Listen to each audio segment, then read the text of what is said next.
नमस्कार दोस्तों, कैसे आप सभी लोग? स्वस्थ हैं, चुस्त हैं, तंदुरुस्त हैं? तो फाइनली यहाँ पर काफ़ी कुछ जो है आपको ऑलरेडी मैंने एक वीडियो में बता ही दिया है कि पेपर कब होने वाला है, कब एग्जाम डेट आएगा, काफ़ी कुछ बता चुका हूँ। अब जितने लोग को लग रहा है कि सर ने ऐसा क्या बता दिया जो आयोग ने भी नहीं बताया। आयोग ने लगभग लगभग बहुत कुछ इशारा कर दिया था बहुत पहले भी। अभी कुछ और इशारा किया गया है, एग्जैक्टली नहीं बताया गया क्योंकि वो भी कुछ कहने से बच रहे हैं। लेकिन उनके द्वारा जो इशारा किया गया, जो चीज़ें कही गई हैं, उसको मैं शुरू से कहता आ रहा था। और उस वीडियो को आप देखेंगे, 12 मिनट के वीडियो मैंने सारी चीज़ों को बता दिया है कि दिसंबर महीने में आपको क्या करना चाहिए, आपको सफलता के लिए क्या करना चाहिए, किन विषयों पर कितना ध्यान देना चाहिए। वो मैंने एक 12 मिनट का वीडियो बना दिया, अगर आप उसे देख लेते हैं, आई थिंक आपके पास जो आज ये 3 तारीख है, आप इसके पास अभी भी 1 महीना प्लस समय है। अगर उस चीज़ को फॉलो कर लेते हो, आसानी से आप जो है एग्जाम क्वालिफाई कर ले जाओगे। लेकिन ये उनके लिए है जो एक बार पढ़ाई कर चुके हैं, मन से पढ़ चुके, तसल्ली से पढ़ चुके, उनके लिए। जो अभी सिलेबस भी नहीं कवर कर पाए बेटा, वो तुम रुको, तुम अगली बार देखना, ठीक है? चलिए, अब समय न गवाते आज की क्लास की तरफ बढ़ते हैं और क्या है आज के प्रश्नों खजाने में, आइए ध्यान से देखते हैं। और जितने लोग यहाँ जुड़े हैं सभी को पहले यहाँ पर वेरी वेरी गुड मॉर्निंग भैया। सभी लोग स्वस्थ हैं ना? चलिए, और हाँ, पहली बार आए हो तो सब्सक्राइब कर देना, लाइक करना मत भूलना, क्लास देख लो फिर ये सारी चीजें करना कि संतुष्टि हो, पहले इस्तेमाल करें फिर विश्वास करें, ठीक है? चलिए, पहला प्रश्न कह रहा है कि स्टॉक और प्रवाह के संदर्भ में निम्नलिखित कथनों पर विचार कीजिए, बताइए इसमें सही उत्तर क्या है। चलिए, बहुत ही आसान सा प्रश्न है, जवाब दीजिए आप सभी लोग। और देखिए, आप लोग अगर यहाँ पर 72वीं बीपीएससी के लिए जा रहे हैं तो भी आप लोग के लिए बहुत ही सटीक क्लास है। अगर आप लोग को लग रहा है, क्योंकि देखो भैया, ये एग्जाम भी बीपीएससी लेने वाली है, तो उसी लेवल का प्रश्न मैं करा रहा हूँ। मैंने उस वीडियो में मैंने भी बताया कि किस लेवल की आपकी तैयारी होनी चाहिए, हर एक चीज़ों पर मैंने ध्यान दिया।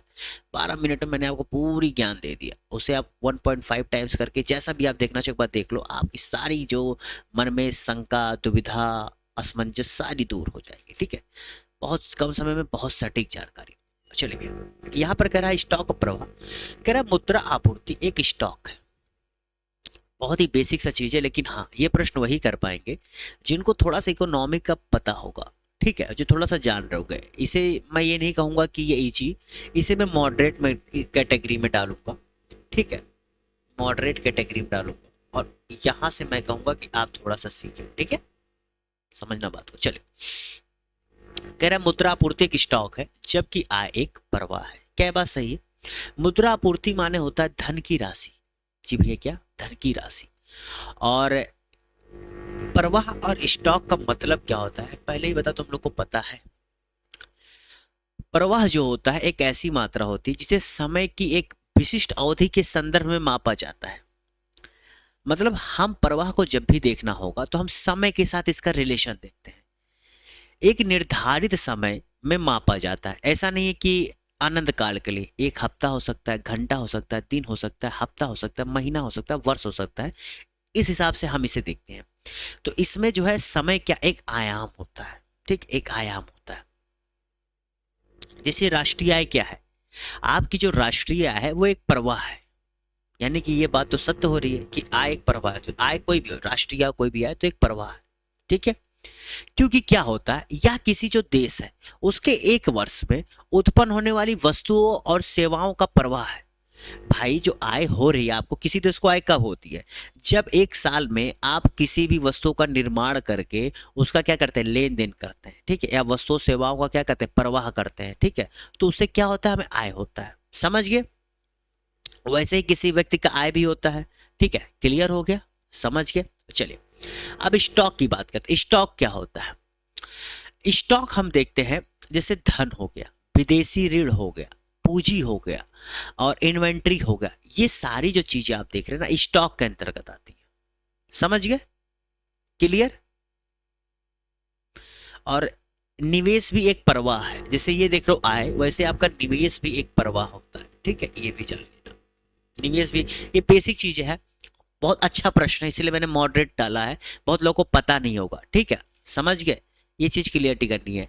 देखो, प्रवाह को अंग्रेजी में फ्लो कहते हैं, स्टॉक को तो स्टॉक कहते हैं, इसमें कोई आपको डाउट नहीं होना चाहिए। मुद्रा आपूर्ति को मनी सप्लाई कहते हैं अंग्रेजी में। और सकल घरेलू उत्पाद, या क्या कह दीजिए आपका नेशनल इनकम, ठीक है? तो यहाँ पर भी ये सकल घरेलू उत्पाद ले लो चाहे ले लो, ये दोनों क्या होगा ना, ये दोनों के दोनों क्या है, आपके प्रवाह है। स्टॉक इसमें है ही नहीं, ठीक है। तो यानी कि देखो ये कथन सही है, ये कथन गलत है, जबकि केवल एक यहाँ पर सही है। मेरे ख्याल से आप लोग प्रवाह और स्टॉक के बारे में समझ कि प्रवाह क्या है, जब हम समय का आयाम दे देते हैं, ठीक है, उसमें आ जाता है। वहीं अगर हम स्टॉक की बात करते हैं तो इसके कुछ उदाहरण बताए गए हैं। जैसे जनसंख्या भी आपका एक स्टॉक हो जाता है। धन आपूर्ति, जैसे धन की कुल राशि, इसमें टाइम का कोई फैक्टर नहीं हो रहा, धन की कुल राशि आ जा रही है, ठीक है, वो चीज हो गया। लेकिन आप सकल घरेलू उत्पाद देखोगे तो किस सकल घरेलू उत्पाद किसी देश का एक टाइम पीरियड के आधार पर निकलता है। समझ गए? क्लियर है? चलो आगे बढ़ते हैं। देखो भैया बेटा, मैं ना बहुत अच्छे समझाने का प्रयास किया। ये क्या हो गया? चलिए अगले प्रश्न की तरफ बढ़ते हैं। निम्नलिखित युग्मों पर विचार कीजिए। यहाँ पर घाटे का प्रकार दिया है, उसका प्रभाव क्या होता है और सही उत्तर सुमेलित करना है। चलिए यहाँ पर 3 प्रकार के घाटे की बात की गई है, 1 2 3, और उसको सही सुमेलित करना है। आप लोगों को पता है इसका सही जवाब क्या होगा? इसका सही जवाब क्या होगा? पहला क्या कह रहा है यहाँ पर? राजस्व घाटा। दूसरा क्या है? राजकोषीय घाटा। और तीसरा क्या कह रहा है भैया आपका यहाँ पर? प्राथमिक घाटा। राजस्व घाटा को क्या कहते हैं हम लोग यहाँ पर? बताओ, अंग्रेजी पता है कि नहीं? रिवेन्यू डेफिसिट, ठीक है, रिवेन्यू डेफिसिट। दूसरा राजकोषीय एक्सपेंडिचर डेफिसिट, ठीक है, बहुत आसान सा है यार। राजस्व घाटा, राजस्व घाटा बहुत आसान है। चलिए जवाब देते हैं। अगर आपका जवाब यहाँ पर क्या है, क्या सही सुमेलित? तो अगर आपका जवाब यहाँ पर सभी 3, क्या भैया, अगर आपका जवाब यहाँ पर सभी 3 सही है, सभी 3 अगर आपका जवाब है तो आप बिल्कुल सही है, ठीक है, क्लियर। अब देखो मैं बता देता हूं क्या होता है।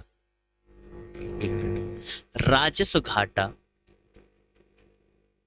माने जो सरकार को राजस्व प्राप्त हो रहा है, वो घाटा कब होता है? जब आपकी जो मिलने वाली प्राप्ति है वो कम हो आपके व्यय से। तो यानी कि राजस्व व्यय माइनस क्या? राजस्व प्राप्ति।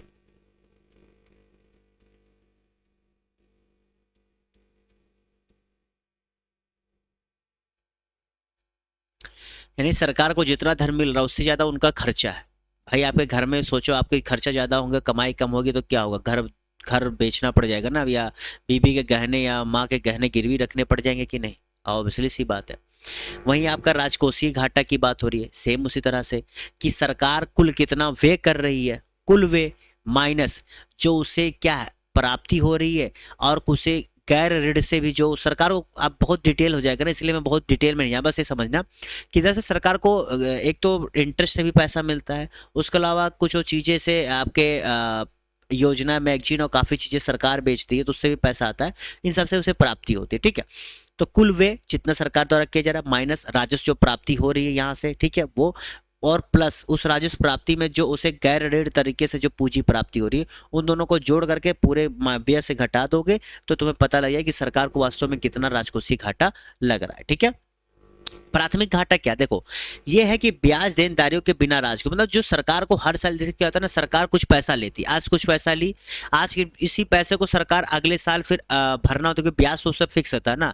आप मान लो एक मोबाइल ले लिया, आईफोन ले लिया, आजकल बहुत शौक है, तो ईएमआई तो फिक्स है ना बेटा, ईएमआई देनी है ना। अब ईएमआई में आपका क्या है, कुछ इंटरेस्ट के साथ होगा तो उसमें इंटरेस्ट भी तो इंक्लूडेड होगा, वो तो देना है। तो उसी अगर इंटरेस्ट को तुम हटा दो, उस इंटरेस्ट को हटाने के बाद कितना हमें वास्तव में राजकोषीय घाटा हो रहा है उसके बारे में पता लगता है, ठीक है। लेकिन देना तब भी है, ये बस एक तरीका है कि अगर हम ब्याज ना देना हो तो हमें क्या होगा, ठीक है, समझ गए। चलो अगला प्रश्न है, पर्यावरण सुरक्षा के लिए वैश्विक प्रयासों के संदर्भ में निम्नलिखित में से कौन सा सबसे पहले हुआ? बताइए। पर्यावरण सुरक्षा के लिए वैश्विक प्रयासों में सबसे पहले क्या हुआ था? अब देखो ये भी प्रश्न ऐसा है ना, हिल जाओगे, मैं साफ बता रहा हूँ, हिल जाओगे। चलो इसे भी मॉडरेट कैटेगरी में डालता हूँ, इजी नहीं होगा क्योंकि इस लेवल तरह के प्रश्न आप लोग पढ़ने के अभी शौकीन नहीं हुए हैं, आप लोग उस लेवल पर अभी नहीं पढ़ने की सोचते, इसलिए मैं मॉडरेट रखता हूँ। क्योंकि प्रश्न क्या है ना, थोड़ा सा इजी है, अगर कुछ और डिफरेंट पूछे तो हम हार्ड कर देता। प्रश्न बहुत ज्यादा डीप नहीं है, कुछ नहीं है, लेकिन इसने जिस तरह का प्रश्न पूछा ना आप लोगों के लिए, इस तरह के प्रश्न भी आप लोग पढ़ नहीं रहे। ठीक है। तो आइए, अगर यहाँ पर पूछा जाए कि सबसे पहले क्या हुआ, तो सबसे पहले आपका ये हुआ था क्या, पर्यावरण, मानव पर्यावरण पर संयुक्त राष्ट्र सम्मेलन। क्या भैया, आपका जो ये देख रहे हो, देखो 1972 में स्टॉकहोम में आयोजित हुआ था क्या, संयुक्त राष्ट्र सम्मेलन।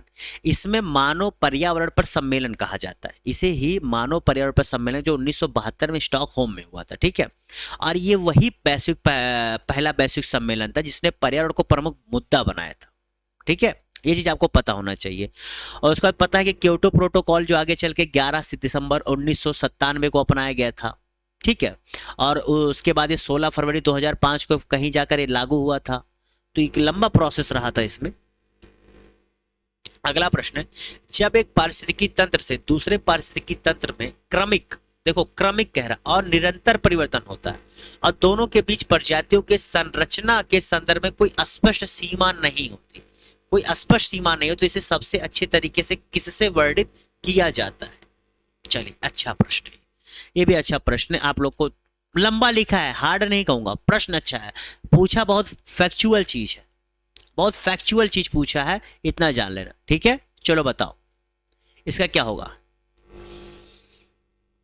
देखो क्या दिया, पर्यावास, पारिस्थितिकी, निके और निकेत, इकोक्लाइन या जैव क्षेत्र। बता इसका क्या होगा। अभी तो मृत्युंजय क्लास ले रहे हैं ना, अरे उनका 10 बजे तक उनका 10 मिनट अभी आओ चले, बताइए।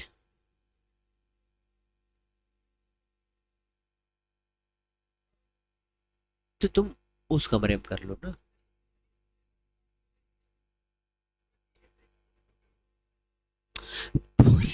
हम हम मार गए तो वो है कि शेड्यूल उस कमरे में कर लो।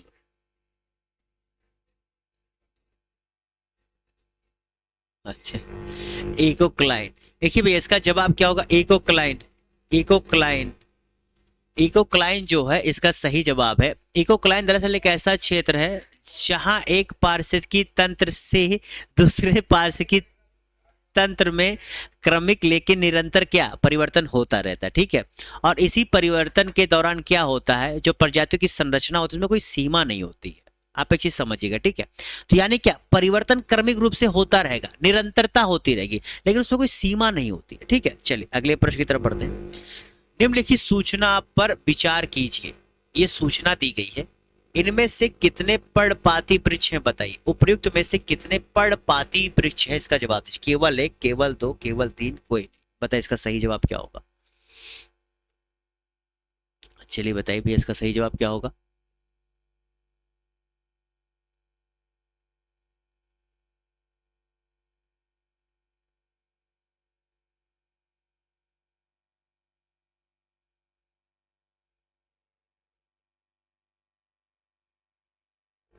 देखिए यहाँ पर क्या कह रहा है, बास, सहतूत, अबनूस, आबनूस, ये देखिए जो ये नाम लिखे है ना, ये इसके साइंटिफिक नेम है।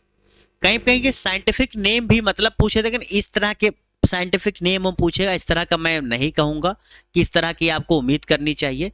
आपसे डायरेक्ट जो है बेसिक क्या पूछ लेगा कि ये किस तरह के हैं, पर्णपाती वृक्ष कौन से हैं, बस ये पूछ सकता है। तो आपको ये जो है सिंपल में पता होना चाहिए, ठीक है, समझ के। चलिए बताइए, बहुत ही आसान सा प्रश्न है, जवाब दीजिए। बताइए इसका सही जवाब क्या होगा।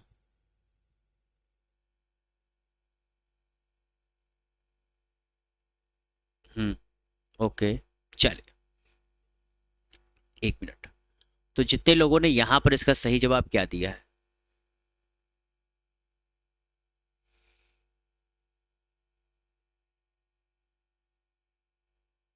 तो वो वही रहने देते, उससे क्या फर्क पड़ेगा। चलो रुक जाओ। जितने लोगों ने यहाँ पर क्या जवाब दिया है, केवल दो, जितने लोगों ने क्या यहाँ पर केवल दो जवाब दिया है वो सही कर ले।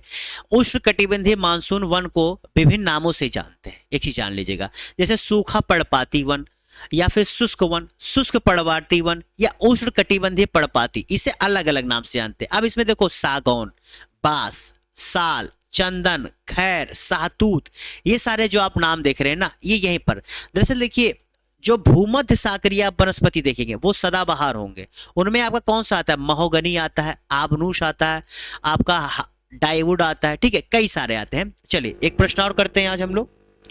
ये देखिए बहुत ही आसान सा प्रश्न, इसको करते हैं। नीचे दो कथन दिए गए हैं जिनमें से एक को अभिकथन और दूसरे को कारण कहा गया है।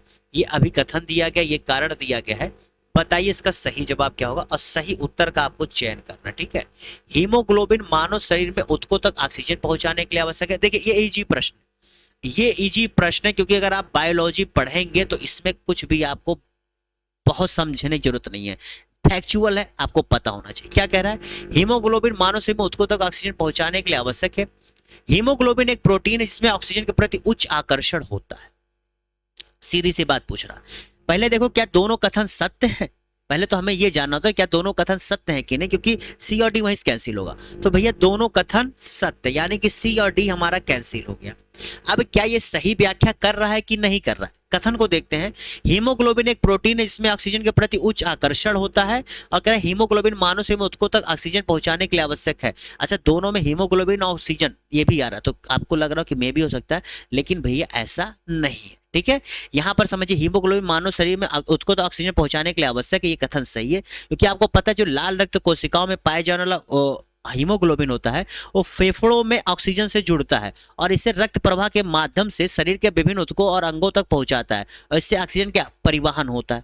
ओके, वही हीमोग्लोबिन एक प्रोटीन है, ये तो बेसिक चीज है, और इसमें ऑक्सीजन के लिए उच्च आत्मीयता होती है, ये भी सही है। लेकिन क्या है कि हीमोग्लोबिन की ऑक्सीजन के प्रति उच्च आत्मीयता होती है, जिसका अर्थ है कि यह ऑक्सीजन को उच्च सांद्रता वाले क्षेत्रों में कुशलतापूर्वक बांध सकता है और उसे कम सांद्रता वाले जो क्षेत्र होते हैं उनमें छोड़ सकता है। इतनी इसलिए ये गलत है, ठीक है। उम्मीद करता हूं क्लास समझ में आएगी। आज थोड़ी छोटी होगी, कल मिलेंगे, थोड़ी सी बच्चे क्लास प्रश्नों को कल करेंगे, ठीक है। कुछ काम है, बाकी कल मिलते हैं 8:30 बजे रोज की तरह सुबह मिलेंगे। बाकी यहाँ पर और भी चीजें जो आप लोग के लिए लाए उसे देखिए, समझिए और अपनी तैयारी को धार देते रहिए, ठीक है। इसी के साथ bye bye, tata, see you, have a good day.